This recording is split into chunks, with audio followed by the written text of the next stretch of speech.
Hello and welcome to Reality TV Cringe. I am one of your hosts, Delia, here with my real tight homegirl and my daughter-in-law, Beatrice. Hi. We are here because I want to say seven? Yeah, 7. 7 raccoons. 7! Called in Yeah. to sound off about the sister wives. And I imagine, I haven't heard any of these, but I imagine they're sounding off about Robyn and Cody Brown. Mm-hmm. And I can't wait to get to these. And Me that's too. why we are having a separate episode. Yes. We are splitting this off from our actual recap because we have a lot of people talking. Yeah. And we want to be able to respond. Yeah. Before we get into these messages, we have to issue you a disclaimer. Please, hide your wife and hide your kids. This is a politically incorrect podcast. We say a lot of bad words. Oh, yeah. We have stupid opinions. Oh, yeah. And we're not going to apologize about it. Nope. So if you're Get out of here. Why are you You here? might want to... I just hear you murmuring over there. It makes me laugh. So if you're you might want to find yourself another dumpster. But if you're down to party and listen to some raccoons sounding off, welcome to this dumpster. And if you are down to party with us, why wouldn't you be? Oh. Please follow us on Instagram at Reality TV Cringe and join us on Patreon. Patreon.com/Reality TV Cringe. That's where the real party's at. All right. And if you are watching on YouTube, please don't forget to like and comment. Like, stop right now. Just And like it. Thank you. It costs you nothing. Thank you. And comment. And maybe if you don't know what to say, you can just drop like a little raccoon emoji. Yeah, or a heart or as something. a comment. That would be so awesome. That'd be That great. would boost us in the algo. Please. So like, comment, share, and subscribe because every little thing you do really does help us to grow and get fatter, baby. Oh, yeah. And that's all we want. So thank you in advance. Thank you. All right. Let's get to our raccoons who have called in on the SpeakPipe. Now, if you would like to do that as well, all you have to do is go to speakpipe.com/reality TV cringe. You do that on your computer or on your phone, and you just talk right into it. You have to have your microphone enabled, I would imagine. You have up to 90 seconds, and you can say whatever you want to say. We are here for it. First one we have is from Kendra Seymour, who I think called in last week. That does sound familiar. Yep. So she's got another hot take. Okay. Hi, my name is Kendra. Well, I've already called in once before, and so y'all are probably going to get sick and tired of hearing me. But if you guys list the link, I'm going to go to it when I have an opinion. Like, it's your own fault. You brought this on yourself. I'm watching season 19, episode 9's recap with you guys on Patreon. I completely 100% agree that when Janelle came over there, Meri was being very demeaning and is like, oh no, I don't think that'll happen. But I believe, like y'all do, it's very petty. I think it's been petty because Janelle has been very gleeful that her and Cody, had sex all the time and she had so many kids. I think her and Christine have always been bitches to Meri. Like, honestly, I know we hear, oh, Meri's such a bitch, which 100% she is, but all of these bitches are bitches. They're not my bitches. No. Sorry for all the swearing. But it's really, what is wrong with y'all? And so when they were all downtrodden Meri wanting to get that in and everything like that, and they all told her no. And it would have been a family asset. Now it's doing well. They can't have a piece of that money at all. At all. No. Because, they told her no. And it was mainly Janelle and Robyn that were oh, no, we can't do this then. Oh, I think she may have called in again. Okay. Because it cut her off. Part 2. So you guys may have touched on this later on in the episode. I'm not there yet. The fact that Cody was acting like Robyn was so beautiful and that's why David only wanted to look at her and everything like that, that was weird. It was gross. No, Cody has crazy eyes, Christine has crazy eyes, and Robyn has sad, precious moment eyes. So I would look at the sad, precious moment eyed person too, because crazy is crazy and it freaks me out. Another thing that really just makes me think that Christine and David are not going to work out long term is because when he was talking to Robyn, to the whole group basically, he said that he raised his 8 kids and it sounded like he had a hand in like helping raise his children or his grandchildren. So that makes me think that maybe his kids were living with him like after they had kids, his like adult kids. So that has never been the case with Christine. Christine always said, when they're 18, they're out. They're out. For me, my kids can always come home. Like, I only have one daughter, but like, she can always come home. She doesn't want to pay rent, come home. She wants to save up to buy a house, come home. You can't pay rent, come home. Something happens, come home. Always come home. Always know that I am there and I'm going to back you no matter what. And that's how it is. So I would not put up with a spouse being different than me. Like, I wouldn't, especially like a step parent being like, oh no, they can't come home to my house. Like, the fuck, bitch. she got She was going off. Okay, let's take the first one. Yeah. The first one, she called in and she was talking about how she agrees with us that Meri was bringing some petty energy into the conversation with Janelle. Yeah. And that all those women were petty with each other. Yeah, and they were probably bitches to Meri like earlier on in their relationship because they had all the kids and Meri only had one. Which I could see, but I could also see Meri being hella passive aggressive towards Janelle and Christine because they were able to have kids and she wasn't. I feel like Meri probably took that shit personally and then became kind of a angry bitch to everybody because she just doesn't know how to actually deal with her emotions. Yeah, I think that Meri probably only had, back in those days, her position as the number one wife. Right. First wife. And so if there was any power that she could derive from that, I can see Meri lording it over those women in those early years. Totally. And I can see Janelle, who is a Taurus, she's a bull. I can see her holding a grudge, honey. And at some point just be like, I'm never going to be this woman's friend. I'm never going to go to counseling with her. I'm never going to make this work. Yep. So it's kind of weird to me that Janelle would expect something different from Meri. I think Janelle, again, was trying to do her a solid, but like, are you really surprised that you're getting a cold reception from Meri? No, yeah, I totally agree. And I mean, Janelle probably was so bitter towards Meri for like a lot of the financial stuff because like in our earlier recaps from the earlier seasons, we've seen how Janelle has kind of had a problem with how Meri gets equal share of the house or like equal share of the finances when Janelle can barely afford to feed her kids because Meri wants equal treatment even though she only has one child and doesn't need a 4-bedroom house in Las Vegas, like those kinds of things. 5 bedrooms, bitch. That's true. And the wet bar. That's right. And the pantry. And the sliding glass door.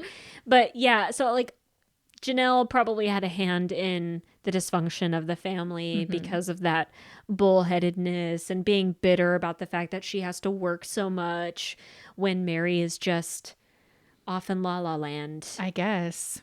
So I get that. Yeah, there's like ancient wounds here with these women, but it's like you're in your 50s. Like at some point, let it go. You should be letting this go. Also, you have the three of them, Christine, Janelle, and Meri, y'all have something in common, and that's being betrayed and rejected by Cody Brown. Like if that doesn't bring you together, then there is something immature about you. There is something petty about you. Yep. And I could see it. And I think Kendra could see it too. 100%. Now, what was her second message about again? Something about how David and Christine had different values around their kids because David may or may not have had his grandkids living with him or may have been supporting his children, after they reached adulthood, whereas Christine historically hasn't really done that. Yeah. Now, I haven't seen all the seasons of Sister Wives, so I've really never heard a declarative statement from Christine where she's like, at 18, you got to go. Right. But if she said that, then yeah, that would be a different value. But I mean, Christine has changed so much in such a short time that I wouldn't be a bit surprised if she's changed her mind on this as well. Yeah. And I mean, I can see Kendra's point about like, I don't know if Christine and David are going to last because I look at them right now and I'm like, I don't know. I mean, I feel like they'll last because they don't want to get divorced again or like have to be single again, especially David because he's older. Right. Like you don't want to have to start over again. No. He might just settle for Christine being kind of annoying. You know what I mean? Kind of. Yeah. He probably likes it right now because it's new and exciting and fun and like they're in the honeymoon phase and it's great. But like wait until they have like their first argument. Mm-hmm. Wait until they have to deal with conflict or wait till they have to deal with kids being frustrating. Like those kinds of things put a test on marriage that you can't really decipher or deal with early on when you guys have only known each other for like 2 months and you're moving in together and you're having sex all the time and you just don't care, you know? Yeah, and let's not forget that Christine really hasn't processed what's happened at this point in the show. Not at all. Now, I think David lost his wife 12 years before he meets Christine, right? So he's had all this time to work on himself and potentially go to therapy. I don't know if he's ever addressed that. But like work on himself and figure out what he wants to do with his life, etc. Right. Whereas Christine, by the time she meets David, she's only been out of her relationship, like officially, formally with Cody for a few months. Exactly. She hasn't gone to therapy. She hasn't worked through any of this. I know she had a lot of books in her Mormon office where they had their Mormon meetings about breaking up, but like she's got a lot of unresolved stuff in there. And so the first time David doesn't step correctly or does something that reminds her even mildly of shit Cody's done, Exactly. like she's going to recall all that trauma. And I wouldn't be a bit surprised if she weaponizes it and uses it in the relationship. Yep. If anything is going to ruin their relationship, it's going to be her baggage. Agreed. Her emotional baggage that she's not intelligent enough and not proactive enough to actually deal with. Agreed, 100%. And then she also commented about Cody talking about Robyn being pretty. Oh, God. And Kendra, I agree that she's not. Wow. Just say how you feel. I agree. I'll just say, and I mean this in the best way possible, that she is aging according to her spirit Yeah, exactly. and her actions. Yep. I mean, the body keeps the score. 100%. As we say. So, like, she's aging in alignment with that which she has perpetrated against this family. It's showing it up 100%. on that face and everything. And, Yep. you know, that's either a good thing or a bad thing. I'll let you be the judge. Karma's a bitch. Oh, God. JoJo Siwa again. I know. All right. Who's our next caller? Next caller is Karen with an I. Okay, Karen. All right, let's hear what she has to say. Hey, I'm also from a Florida dumpster, and I would not fuck Cody on a bet. Just doesn't appeal to me at all. However, I got a few things to say about Christine, the one that they always call Queen Christine, and I find her incredibly performative and annoying. And here's the question I have: if she's such a perfect mother and everything, why did she send all of her daughters away when they're teenagers to live with other people in the family? Just doesn't make sense to me. Okay, Karen. I like how she has our podcast playing in the background. I was like, that sounds really That's familiar. us. That was great. So funny. God. So, like, she sent McKelty away. I remember McKelty went to live with Robyn. Mm-hmm. And then one of her girls also went to live with Meri or stay with Meri, right? I think Isabelle? Isabelle did. And I think Gwen also ended up living with one of the other wives for a little bit. I think. Don't fucking come for me if I'm wrong. But yeah, a few of her kids ended up having to go live with the other moms because she just couldn't deal with them. Right. I remember in the earlier seasons with Isabelle specifically, she's like, yeah, Isabelle just hates me for some reason. And so like, she's just going to go live with Meri for a while.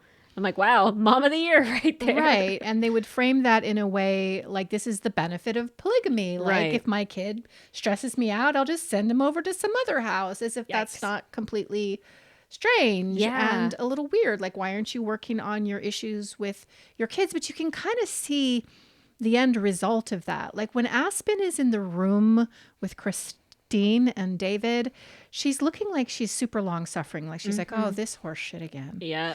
You have McKelty, who this year, 2024, left Christine, Mm-hmm. who lived 15 minutes away from her in her new house, left the support group of David and Christine and moved to North Carolina to be close to Maddie, who, I mean, that's her sister, but like Maddie's busy. She's not going to be there for you like Christine was there for you. Right. Why? Yeah. And at the time that McKelty left, she cited drama. Like, we need to get away from the drama. And my first spiritual witnessing testimony was that was about Christine. Oh, for sure.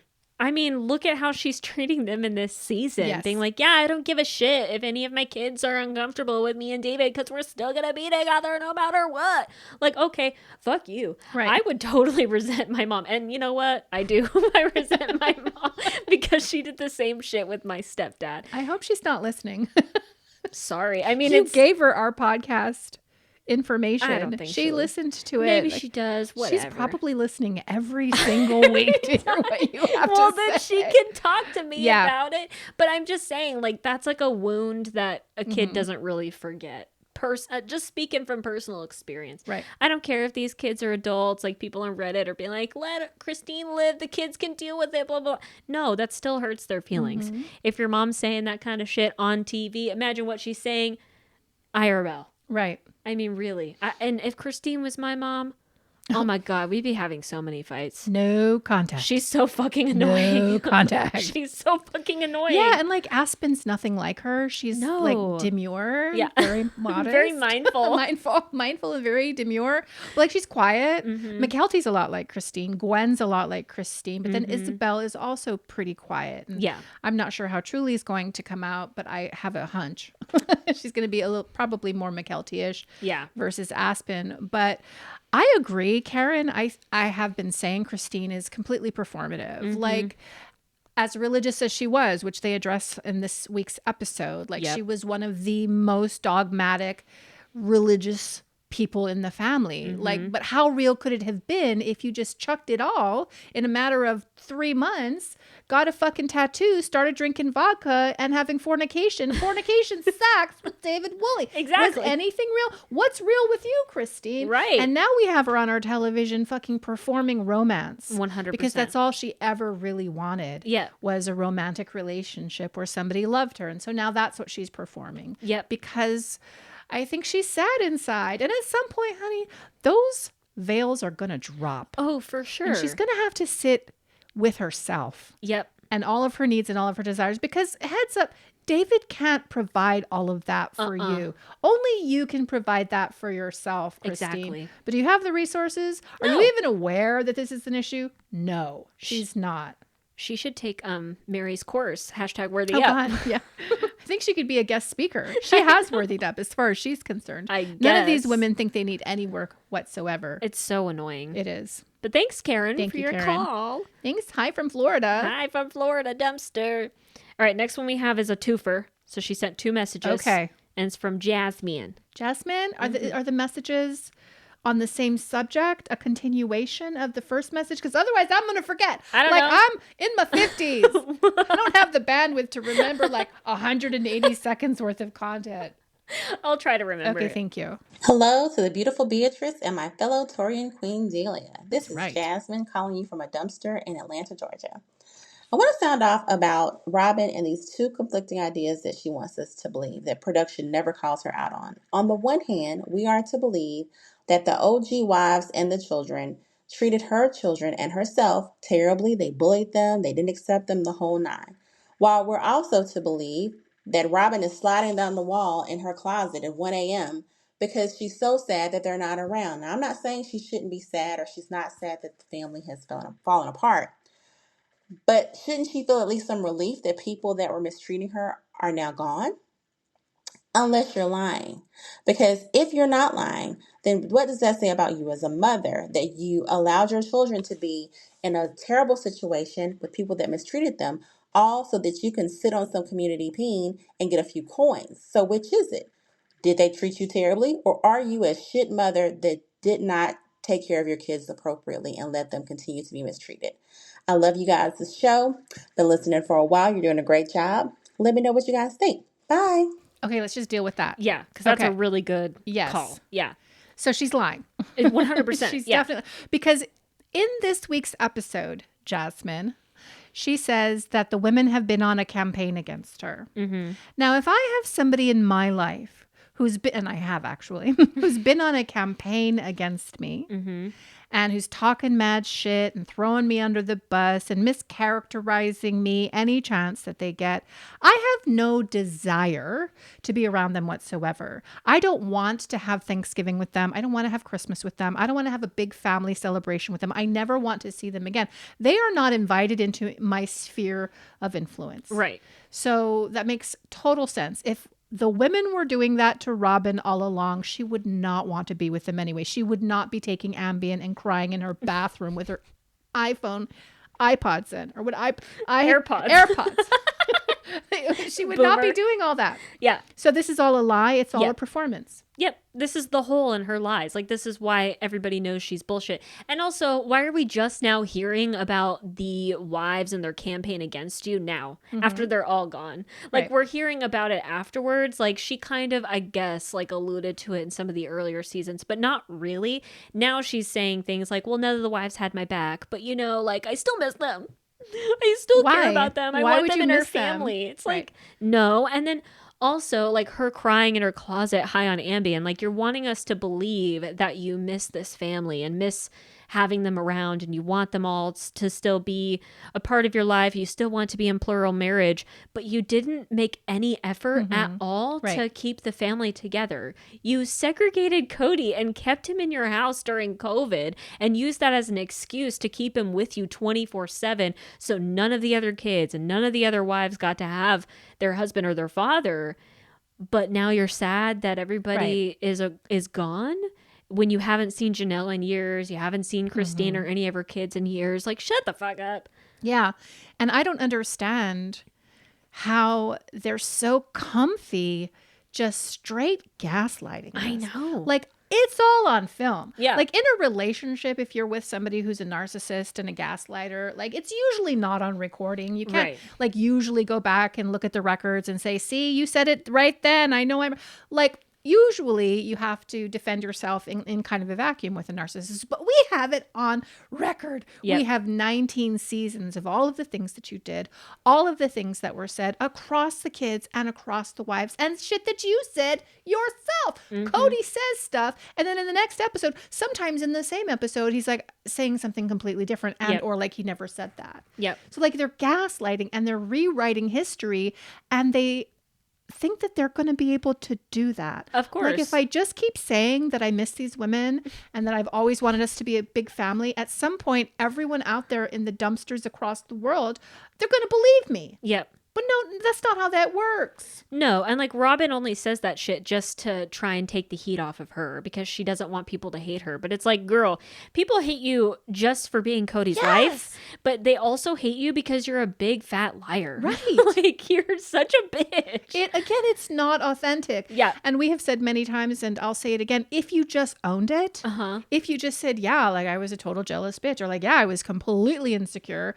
I did not know how to handle Christine's energy because she's a whole hell of a lot. She's so annoying. Yeah. You know, Janelle intimidated me. I used Meri because that was like, she was like, if you just told the truth, even if some of it was terrible, we would have so much more respect for you. And I dare say there would be a lot of people who actually rooted for you. Yep. But you can't tell the truth for the life of you. And so fuck you, Robyn Brown. Fuck you, Robyn. Okay, next message from Jasmine. All right. This is Jasmine again with my second point. If it's not allowed, disregard. But what is this new narrative that they're shoving down our throats about Robyn being shy? My pretty shy wife, and she's shy. She's shy, not shy around me. Like, what is this? I know that they're on this rehab tour, this Rehab Our Image tour, but it's not landing correctly because we have watched this 45-year-old divorcee mother of five on an internationally syndicated reality show for 18 seasons, and she has been anything but shy. This is the same woman that essentially called the other women fat bitches in front of Suki when she said they've gained weight and they've got stretch marks. And also said, well, they're rejecting Cody affection-wise, as if they're not busting it down the way Cody likes, and that's why he doesn't love them. So when did she become so shy? Like, I don't, it's infantilizing, and that's what I think I'm going to call this, infantilization of Robyn Brown, that we are now to believe that she's some teenage dream and not the middle-aged mean girl that she is. Anywho, Again, love you guys. Love the show. Love watching it with you. Keep up the good work. Bye.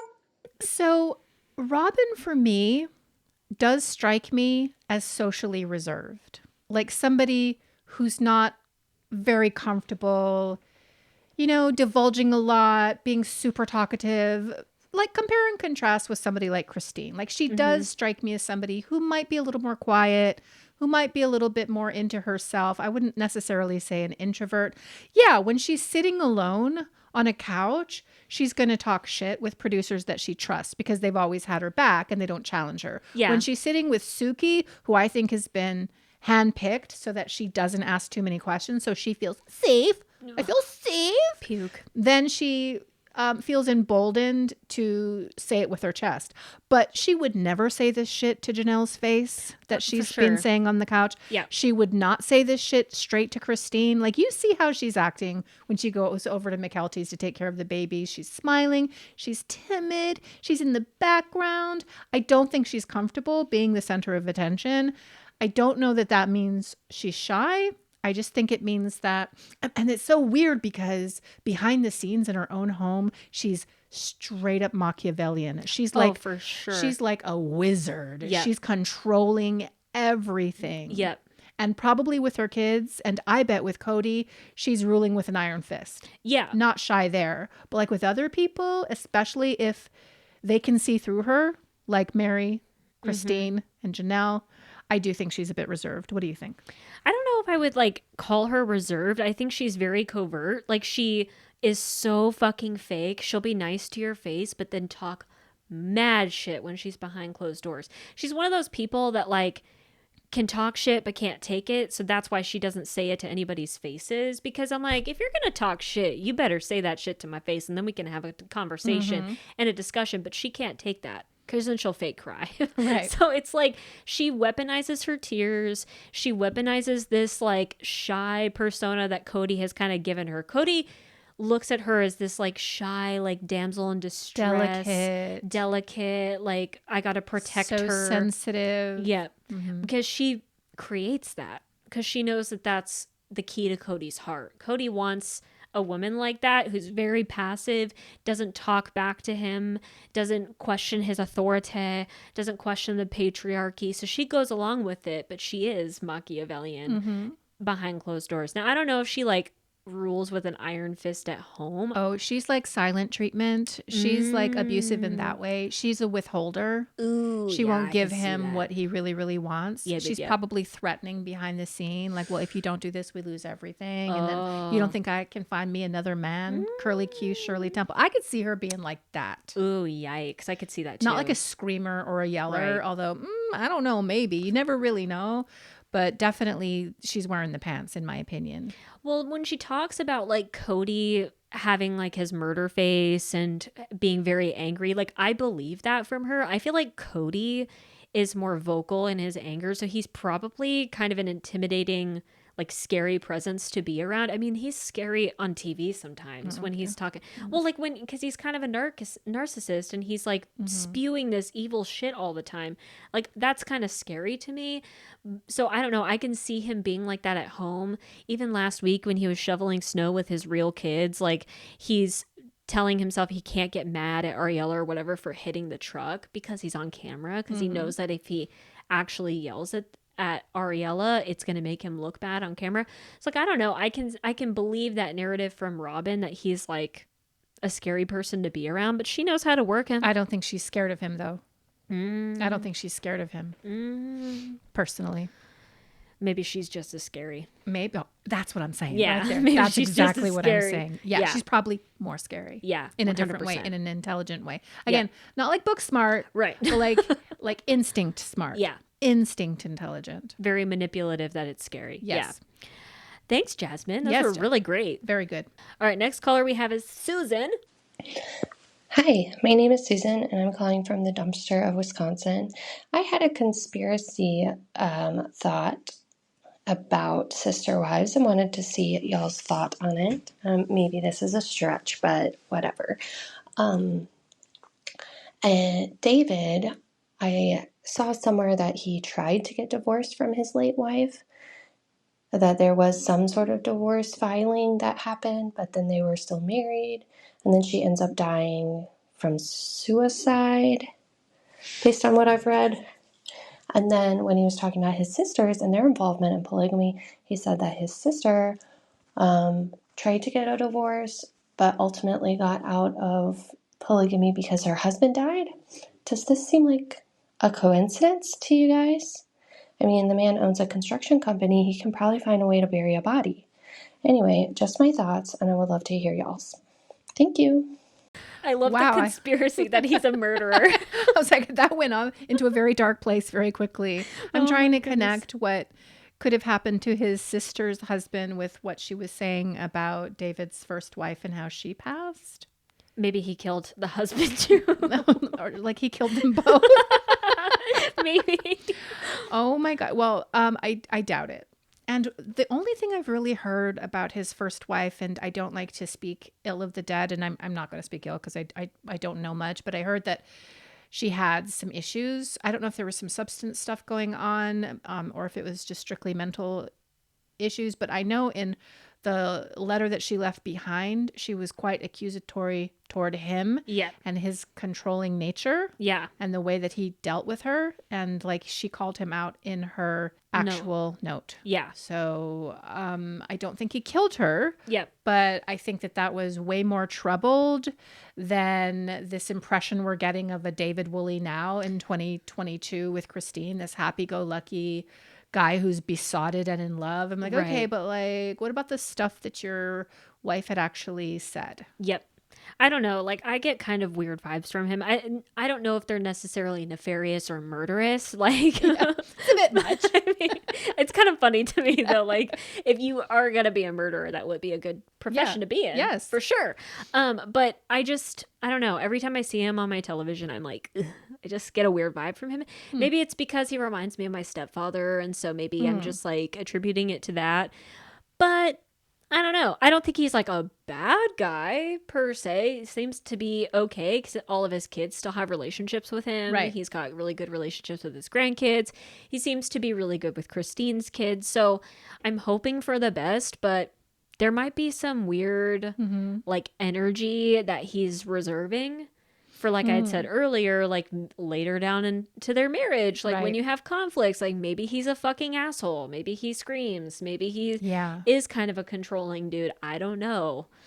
Yeah. When you marry that behavior that was alluded to by the late wife with the fact that they're in the honeymoon period, the fact that we don't know anything about him, he's not really truly vetted. Maybe Aspen and Isabelle and Peyton had heard some of these things as well. Maybe there's like a legitimate reason that they're actually concerned, which they cannot say. Right. And so it's a worry that he might have some of those behaviors, and like how would Christine actually deal with that? I do not know. Exactly. Yeah. Only time will tell. Yes. But thanks for your conspiracy. Yeah, we love a good conspiracy here in this dumpster. All right, next message we have is from an anonymous raccoon. Anonymous? Anon! Hey Raccoons, this is Julie from Fort Lauderdale. Just want to let you know that I absolutely love you guys. I am so happy to be with you in the dumpster. Excuse my voice, I'm getting over a cold.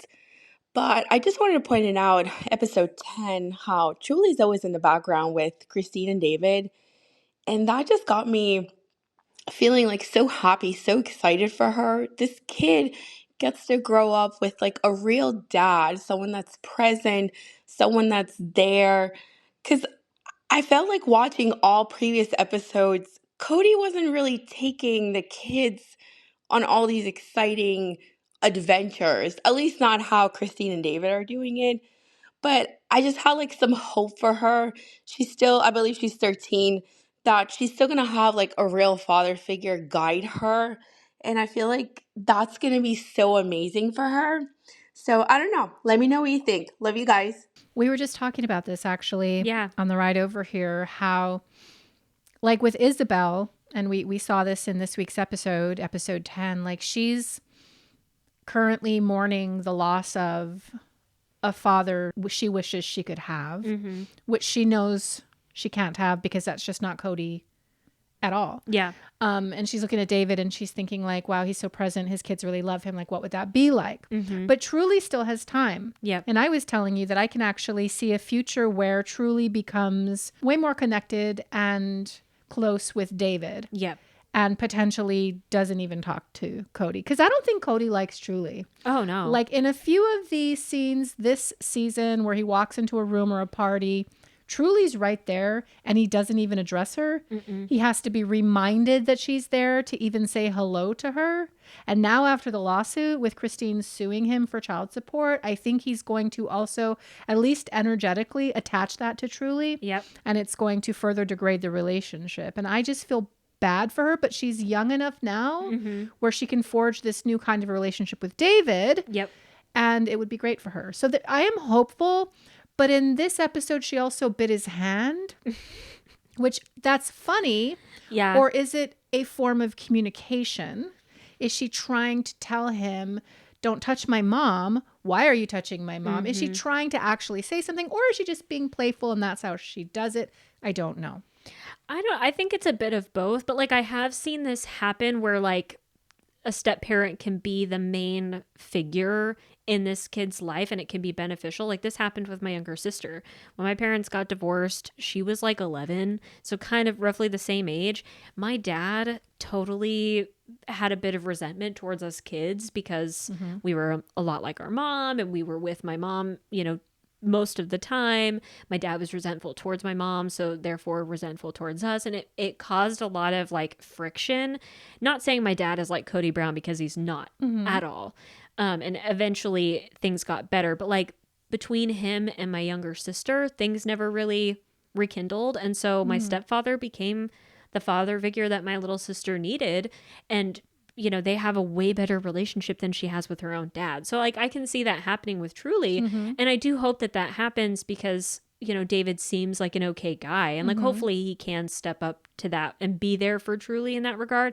As for her acting out, like with her pulling them apart and biting his hand, I think that's like a response to the fact that Christina's moving way too fucking fast and not considering Truly's feelings in the matter. She's not considering anybody's feelings, but she should be really conscious of Truly since Truly lives with her and has to watch her mom make out with David all the time. And does she hear them have sex? Exactly. Because if she's going over to David's house to have sex, she's taking Truly or Exactly. dropping Truly with Aspen or McKelty.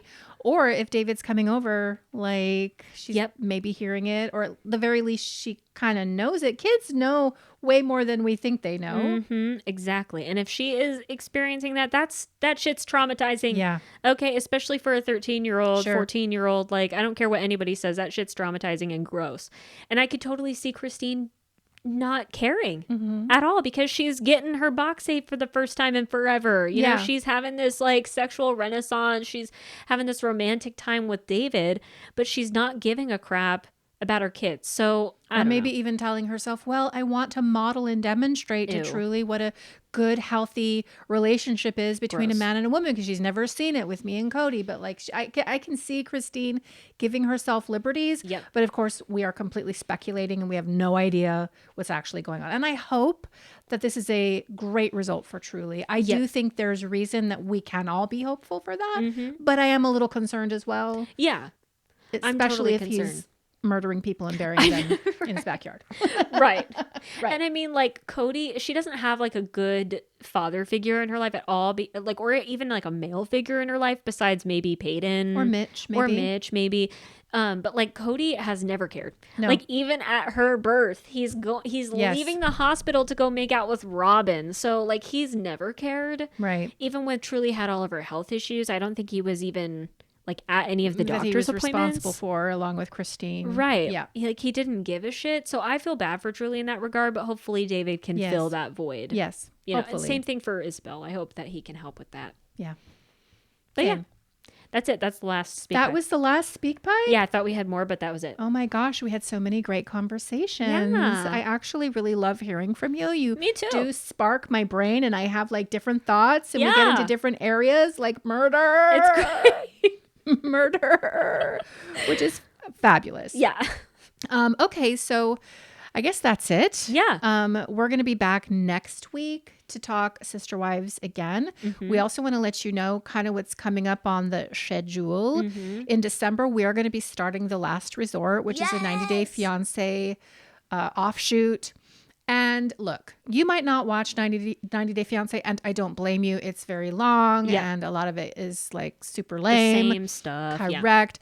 But our experience with The Last Resort last year, we had a lot of fun with that. Oh my God. And so even if you don't watch, you can follow along. But if you watch and follow along, it's going to be a really fun time. Oh, yeah. And then I think sometime in January, which I can't believe we're almost January 2025. What the hell? Oh, the time is speeding up. I know.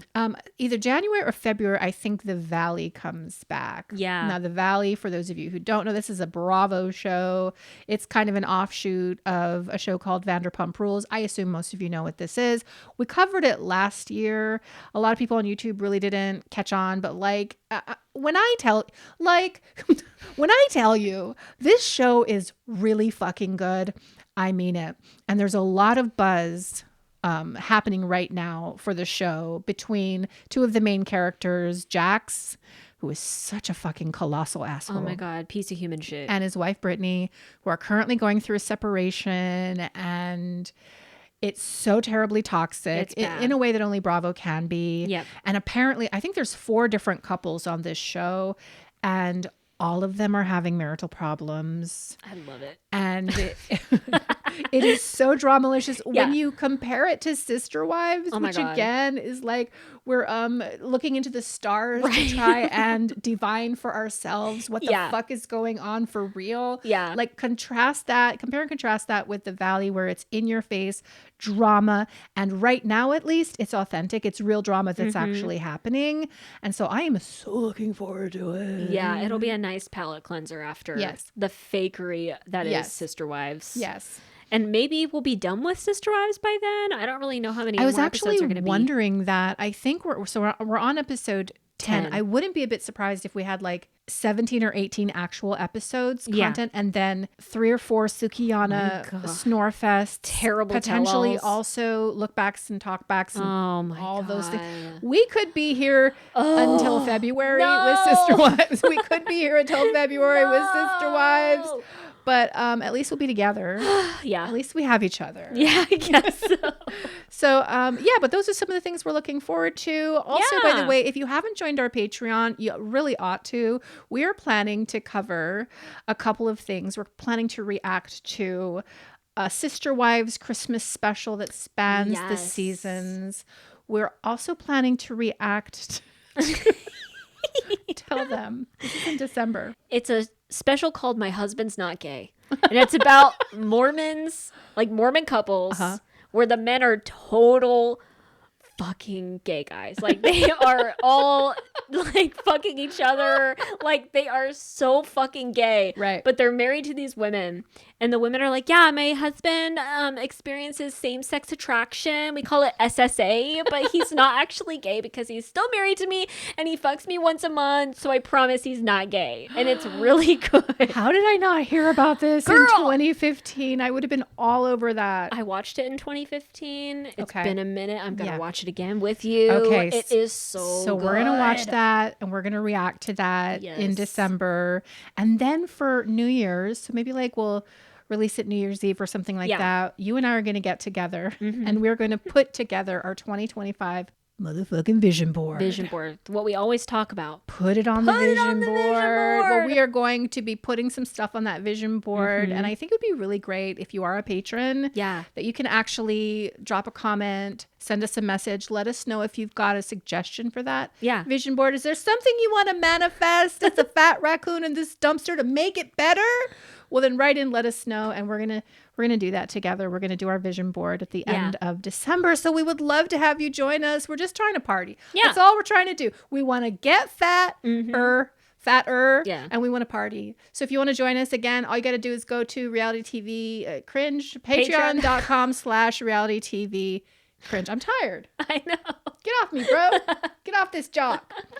All right. Is there anything else that we need to say to these beautiful raccoons before we get up on out of here, Beatrice? Well, if you love our podcast, I sure hope you go to your favorite podcast platform and leave us a glowing 5-star review. Nothing less, okay? It really helps us grow the pod and get fatter. We really appreciate it. Thank you. And I know you guys don't actually hear that because we say it every week and it just becomes like something that you expect to hear. But let me just underscore that with some energy and say it really actually does help. It does. So like if you just have a little bit of extra time to just like write a little apple poo, costs you nothing. little review, throw It's us free. 5 stars, call us Just sexy give us 5 because I know you stars. think we are. Yeah. It really does help.